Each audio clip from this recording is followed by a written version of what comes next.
marking the beginning. I want to work with a Rilke poem, and it actually was in a letter that he wrote to a young poet. There's a book out now of that called The Letter to the Young Poet, and this is part of it. And I think it'll fit in with what we've been doing and also with Thanksgiving, too. This current Thanksgiving, which is very different. Rilke, the poem, people have called the poem Living the Questions, but it was really just part of a letter. And he was talking to a young poet, trying to give an idea of how you develop as a poet. And he said, have patience with everything unresolved in your heart. And try to love the questions themselves as if they were locked rooms or books written in a very foreign language. Don't search for answers which could not be given to you now because you would not be able to live them. And the point is to live everything. Live the questions now. Perhaps then, someday, far in the future, you will gradually, without even noticing it, live your way into the answer. Living the questions. Have patience with everything unresolved in your heart and try to love the questions themselves as if they were locked rooms or books written in a very foreign language. Don't search for answers which could not be given to you now because you would not be able to live them. And the point is to live everything. Live the questions now. Perhaps then, someday, far in the future, you will gradually, without even noticing it, live your way into the answer. I think it's brilliant. This is one of those foundational poems for the journey. Anybody who's making a contemplative journey, anybody who's making the inner journey, you got to have this poem tacked up somewhere. Have patience with everything unresolved in your heart. Well, let's look at that beginning. We have issues that are not resolved. All of us, every one of us. How many do we have? 40 people here. 40 of us. I would bet that we have 40 people. We have at least 40 unresolved questions here. And his first thing is to say, have patience with everything unresolved in your heart. Now, these are the important questions. The questions that maybe you've, there's two different types of questions at least. There's a type of question that you can solve with the strategic mind. Again, this three-part kind of view of the psyche that we're working with, where there's the kind of survival mind, the knee-jerk reaction mind that actually to survive, you don't have time to think in a lot of situations. So there's that part of the psyche. I call it just the survival mind. And then there's the strategic mind, which the problems are a little bit more, they're not so life or death at the moment, but you can work with them strategically. You can use that left brain. So large fries are small, kind of. That's what I call them. They're things where you can sit down and decide, well, either I'm going to buy large fries or small. What do I want? And then there's those other kind of questions. And this is what Rilke is talking about. Those kind of questions that you cannot resolve with either of those two parts, upper parts of the psyche, the survival part of the psyche or the strategic part. And so you just have to drop those questions into the heart. And when you're working with that kind of a question, it doesn't work at Google speed. We've all been sort of programmed to expect Google speed. Oh, I tried it. It didn't work. I don't know what you mean about dropping the mind into the heart. I tried. It doesn't work. Well, have you tried it for 10 years? I mean, really. One meditation teacher I had, he said, until you've sat 10,000 times, you don't really know what it's all about. That's real patience to have the faith to do that. So you drop these things. It's most likely a relationship question. I mean, from a quantum point of view, everything is a relationship question. But there are these questions that can't be solved with the upper two parts of the psyche. And so you have to drop into the heart, which heart awareness is the depths of the psyche down there with, that's the place we go for the dance. That's where the dance floor is, in that deepest level of the psyche. So have patience with everything unresolved in your heart, and try to love the questions themselves. Try to love the turmoil you're in right now. Try to love the tangled upness of it. That's really he's really laying it out for this guy, and these are not easy to do. Try to love the unresolved nature of your life right now. So try to love the questions themselves as if they were locked rooms, and it absolutely feels like that. Or books written in a very foreign language. Uh, if you're in a relationship with anybody, chances are you're both speaking a foreign language, at least at first. That was definitely cover the first 10 years of my marriage with Pam, as we were speaking a foreign language to each other. And so, problems ensue. Yeah. So that's a lot. Patience, love, is what he's talking about. Love the questions themselves. Now, for instance, uh, right now there's the question of Thanksgiving, isn't there? What is this Thanksgiving? See, so there's a question, and some people are, or the holidays. Some people are in an unresolved situation with the holidays. Do I go visit my, nieces and nephews and my brother, or do I stay home? Or, this is this kind of thing. So it's a real unresolved situation. Uh, you can do the old line through the paper and put pros and cons. On either side, but that really is working with the strategic mind to actually work with questions that are of that depth. You gotta forget that. You have to just drop the question into the heart.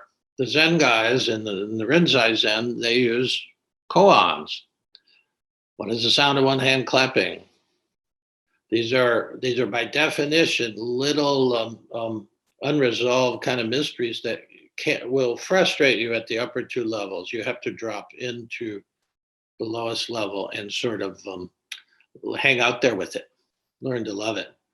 Uh, what did your face look like before your mother and father begat you? Had that one. When you die and your body turns to dust and blows to the 10 directions, where's your true self then? Had that one too when I was taking care of my parents, my Korean Zen master thing. Thanks a lot, but he gave me that, when you die and your body turns to dust and blows to the 10 directions, where's your true self then? These are things you cannot, you just, by nature, you just cannot think your way to the answer. And comes in all kinds of life or death kind of situations, or things like, gee, what's Thanksgiving going to look like? Some people are still sort of, fighting that whole thing. Learn to love that question. Then he says, don't search for answers. This is really tough. He's talking about, something you cannot use Google for. And I love Google. You get one line if you have patience with everything unresolved in your heart and you put that in Google, it'll bring up the whole poem. Well, hell, that's great. Some of you might have already done it. You're Googling on the side here. That's fine. That's a search engine. But he said, don't search for answers, which could not be given to you now. Why? because you would not be able to live them. And the point is to live everything. So this act of living with a question and entrusting it to the depths of your psyche, that's a different approach, you see. Don't search for answers. That's almost like that's heresy nowadays.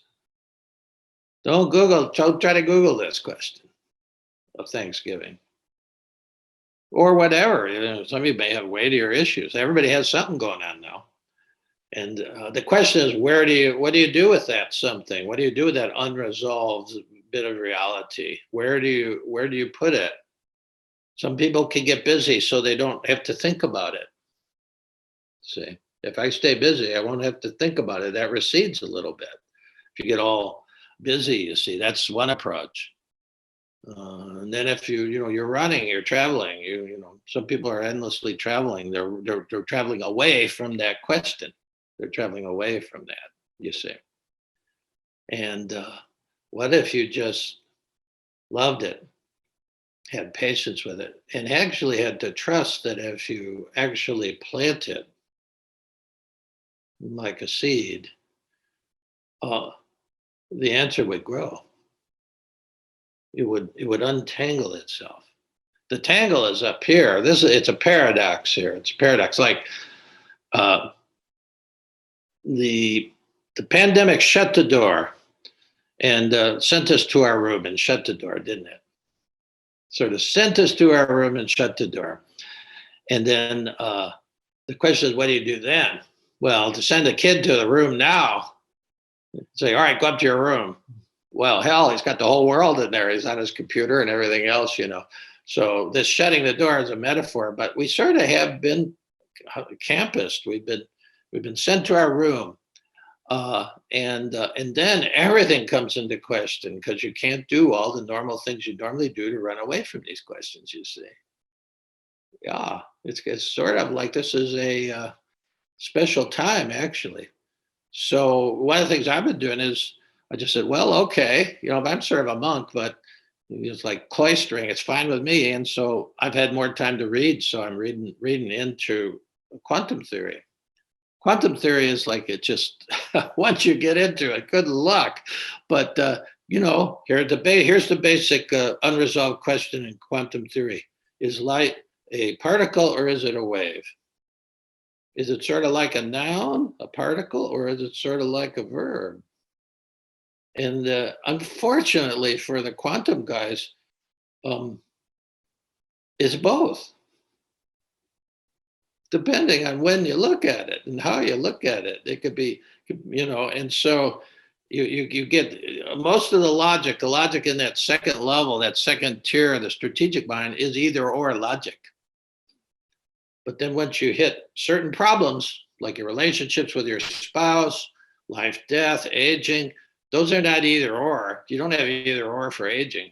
You go into a whole another like level of, if you want to call it logic, where it's both and. And really, most of the guys in physics now, they don't pay any attention to that. They're either working for the weapons industry or working for corporations, and they're calculating. They're not thinking about that kind of stuff. It's sort of like when the Fox News lady told LeBron to just shut up and bounce the ball. Don't get involved with those other questions about Black lives. Just shut up and bounce the ball. Well, in corporate physics, it's shut up and calculate. Don't think about the fact that, that light appears to be both. And, life is more like that because you can't, once you get into the quantum world, you can't get out. So it's sort of like the Enneagram. Don't go into it until you're ready to actually live there. And so then you're living in this deepest realm where mostly these things are both and. These paradoxes to the either or world, when you drop into the quantum world of the deepest self, the deepest reality, they're not a paradox at all. It'll work its way out. I eventually knew what the sound of one hand clapping was, but it wasn't for thinking about it, you see. You actually had to stop thinking about it. So, so to have that ability to drop it down. So he says, you don't search for answers. In other words, you gotta move it down to the place that's beyond the search engine. Don't search for answers, which could not be given to you now.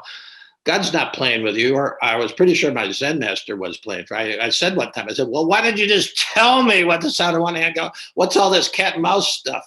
And then he just rang the bell, and I had to. So I was sort of pissed off of him. So you might feel that way about God in a way. Don't search for answers, which could not be given to you now, because you would not be able to live them. And the point is to live everything. That is the point. Then you really know it.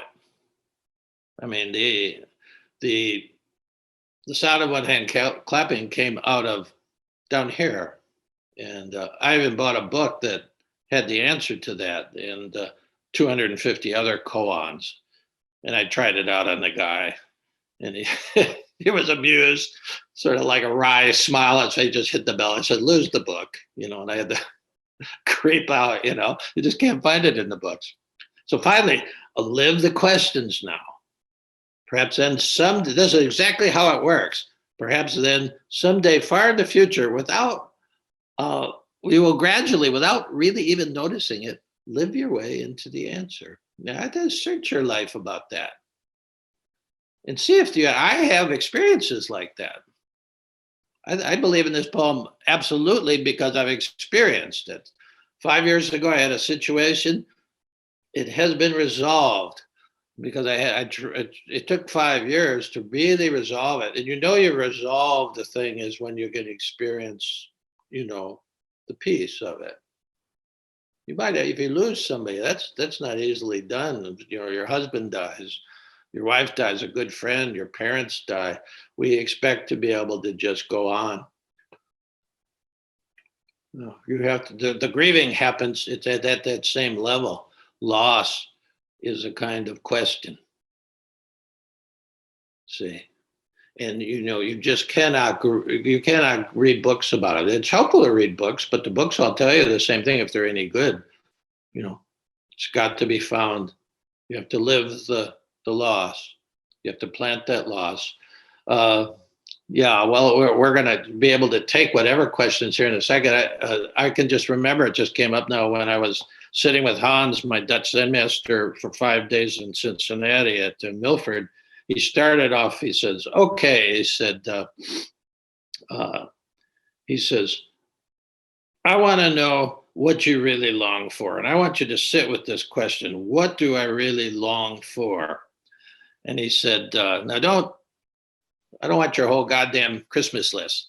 He said, I don't want your whole damn Christmas list. He said, I just want to know the one thing that you really long for deep inside.